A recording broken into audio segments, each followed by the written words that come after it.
The Hawaii National Guard CERF-P team and the Utah National Guard HERF recently joined forces in an exercise to rehearse their response to a disaster and demonstrate their capabilities while practicing transfer of authority during their response. So on this type of exercise, this is a collective training event.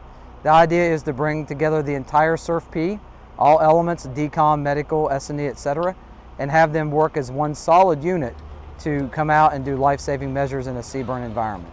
During the exercise, role players were brought in to add realism and to test the limits of the medical processing portion of the response. We're going to see if we can get our throughput, which is how many non-ambulatory, which is the litter patients, and ambulatory, which is walking wounded, into the decon line with our goals that we set, as well as on the medical side, trying to see if we can work on the triage piece, appropriately doing things to provide as best we can information to push people through the line, as well as try and practice our own self-protection. So the most important thing on this footprint is making sure we take care of each other and making sure that we're able to sustain the operation, and the only way we can do that is by having these exercises. So it's important we do this every year. This exercise is unique because it brought response units from two separate FEMA regions. HERF's responsible for commanding and controlling multiple CERF-Ps. So this is a great event for the HERF to come out and play with a standalone CERF-P like Hawaii and share best practices.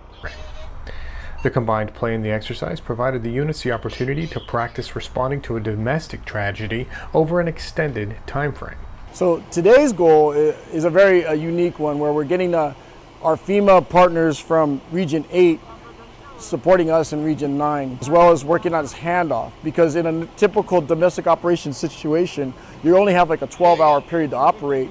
You can't go all day, but unfortunately in a disaster, that could be an all-day effort, and we're learning how to appropriately hand off, keep the operation tempo going, and ensure that we're supporting as much as we can to the civilian authorities when they need us.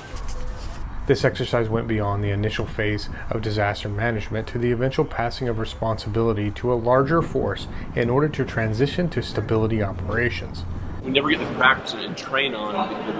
We have the ability to do a relief in place with another unit. We're always coming in as if we're the first unit on the ground, and it's pretty easy because we know we're the first ones there. We don't have to do any coordination with another unit.